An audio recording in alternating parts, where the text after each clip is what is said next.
Hello, Catherine. Good to talk to you. So, you're the faith and belief advisor for Quakers in the prison system, but you're also the chaplaincy headquarters advisor as well. Can you tell us a bit about those two roles that you do? Yes, thank you, Emma. It's good to be here. It is quite confusing and something which I have had to explain to many people. So not many people can understand quite why I have two roles. One of which, being a Quaker role, is a voluntary role that I do as part of the Quaker Prison Chaplains Committee. And I act on that committee as faith advisor for the prison service. So that means that if anybody in the prison service, be they in an establishment or at headquarters or in any part of the prison service, so it could be in the probation service as well, so it's prisons and probations, um, and they want to know something about Quakers, they will come to me or they will be directed in my direction so that I can advise them about what Quakers believe on different things. Needless to say, I usually refer to the committee because we will all have good views on what it is. But I hold the title for Mhm. that. Right. Um, okay, and then for my day job, chaplaincy headquarters advisor, which I've been doing since 2020. That's not related to my Quaker faith at all. I could be of any faith to be doing that. On my team, there are Christians of different denominations, there's Muslims, we've now got a pagan on there. And we are there to advise and support and audit chaplaincy teams across the country in the prisons. So we're not appointed on a faith basis. We do have to have a faith of some sort, obviously, because we have to understand what chaplains are doing, but that is not connected directly to me being a Quaker. So that is confusing sometimes for people. And I do that full time. That's a Mm. 9 to 5 job. So, what I want to try and cover in this short video then is what are the limits of being a prison chaplain from a Quaker perspective? How do we explain to people what they can and can't do, if you like? Because I know that some of our Quakers in our meetings really want to campaign on prison reform, for example. So how would you help us to start thinking about if somebody wants to be a chaplain and is a chaplain, what does that mean for kind of, how we advise them, give them guidance? Wow, it's a big topic, Emma. I Yeah. think. Let's start with the civil service code, maybe, is the Yes, I think we'll start at the beginning with being a chaplain. I mean, a chaplain is a job, and we have employed chaplains who have a contract. We have Quaker chaplains who are sessional, paid by the hour, and we have volunteer chaplains. Most Quakers are probably volunteer chaplains. And the interesting thing is that, of course, if you are working in the prison service or any other government organisation, you are covered and have to abide by the civil service code, which is probably the main thing that we have to remind people of. Because if you're volunteering, you probably don't think that would cover you. You know, if you're employed, hopefully somebody shows it to you and you get to look at the two very helpful documents that a chaplaincy headquarters provide, which are the induction for new chaplains and the chaplaincy handbook, which can be found online on the prison service intranet. You can't view those out to the prison, but you can view them in the prison. But the civil service code applies to everybody who works or volunteers in the civil service, and that covers the areas basically of civil service values, which are integrity, honesty, objectivity, and impartiality. Now, we have to work to those. Probably as Quakers, we would probably work to them anyway. I've never found that that's a particularly difficult thing to keep on to, because I would work like that, I think, anyway, even though I hadn't got a code in front of me. But I think for chaplains coming into the prison service, you have to realise it is a job, and you're coming into a job where you're working, whether paid or not, alongside other people who will be paid or not. You have a grade level, so you're a band 5 as a chaplain, which is relatively, you're up the heap. We go from 1 to, I don't know what we go to, 14 or something, I don't know. And so you have a particular job description. Even though you're a volunteer, that is your job description, and that is the same as all the other chaplains in the team. So you are working to a particular standard, as a prison chaplain, and you are expected to do that job that is in the job description. So, you know, you can ask to see that obviously before you start if you want to, and hopefully you might do. And if you're an employed chaplain, that will be on the advert that you have applied for. Yeah.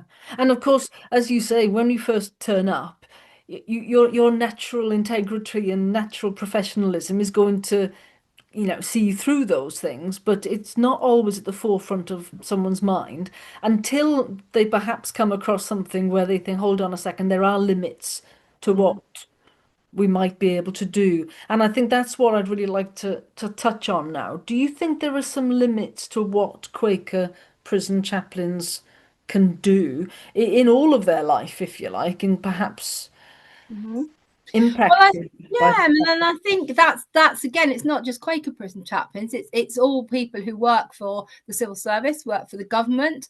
What the things that we can't do if you're a civil servant is you can't talk against the government. However you think they're not managing things properly, you can't do that in your official capacity. And I think I always want to say that because that makes it sound like you're muzzled forever. I mean, actually, you just have to be careful where you're talking to people. So, but in official capacity, you can't talk against the government that wouldn't be appropriate, whatever faith chaplain you are or whatever type of employee you are. There are certain organisations that you cannot be part of. There are banned organisations. The one that springs to mind is the English Defence League, which I can't imagine that there'd be many Quakers in that, but I would doubt that. But, there are other ones that they might be. So it's worth looking and knowing what those are so that you cannot be part of those. I think also be aware that on social media, loads of people are on social media. And if you start putting stuff on there, that will get picked up. And the next time you have to go through vetting, that will be looked at. Because prison chaplains are cleared to a very high level of security vetting. We're cleared to counter-terrorism level. And therefore, all your social media will be looked at now when you go through that. So if you've got stuff in the past that, you wish you hadn't got, it may well come up then. And I think that's something that perhaps, people didn't think about. We didn't think about it. We didn't have that kind of thing. So just being aware of your public profile is important if you're going to be working for any, for lots of organisations, but particularly if you're working as a civil servant, you have to be careful.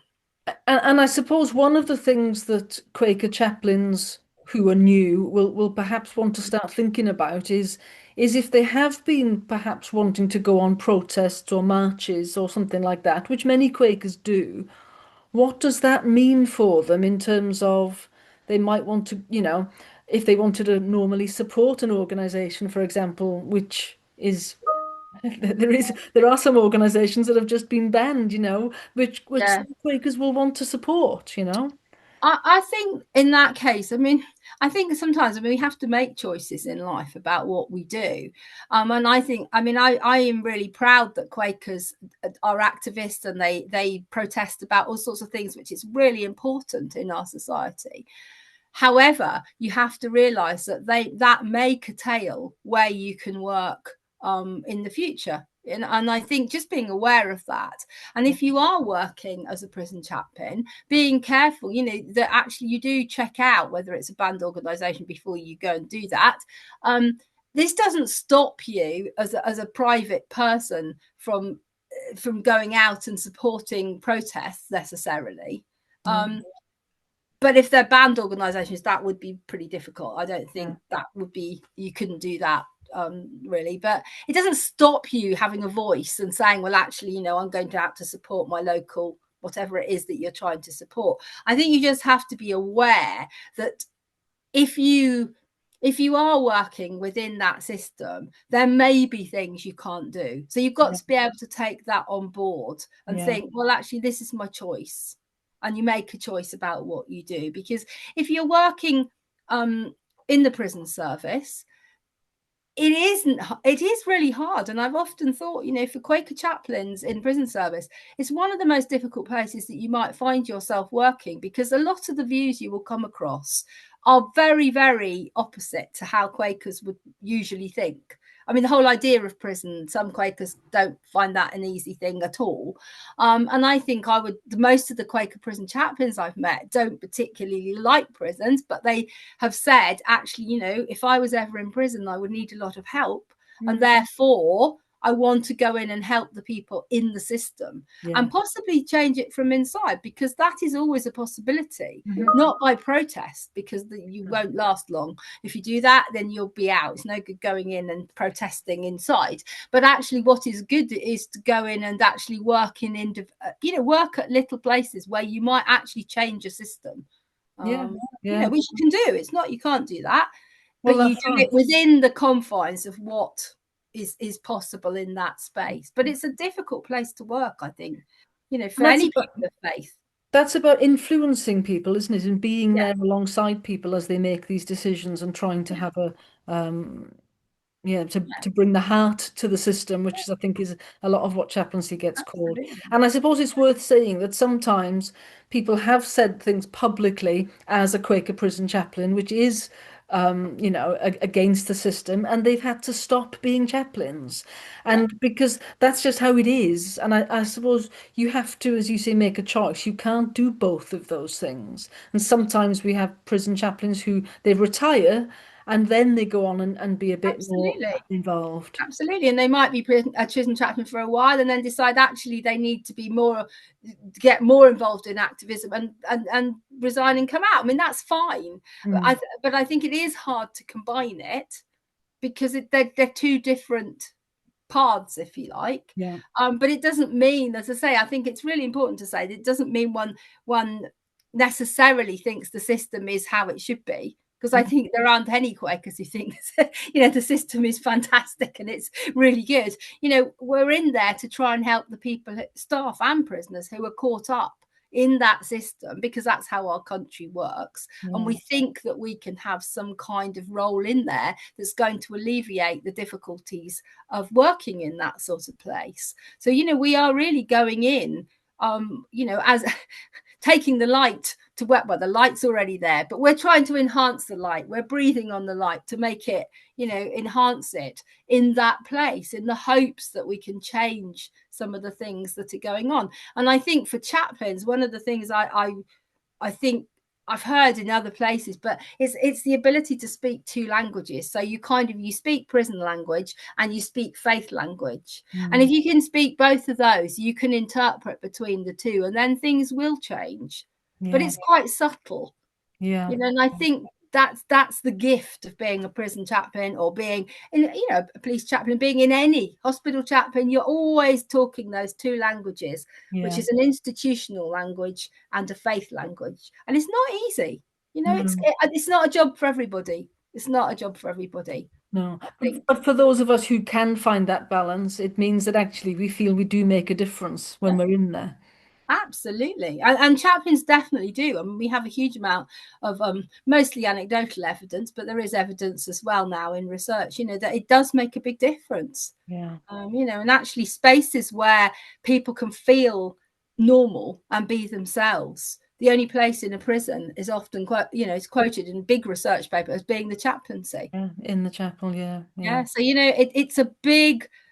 it's a big plus, and it's a wonderful thing to do. But I don't think, I think you have to feel called to do it. I mean, it's a vocation. Yes. We should just say it like that, that's the calling to do, and why it's, why we don't have lots of people rushing forwards, because it isn't an easy place necessarily, but very important place. Well, thank you so much. I think that'll be really helpful for people. Okay, thank you.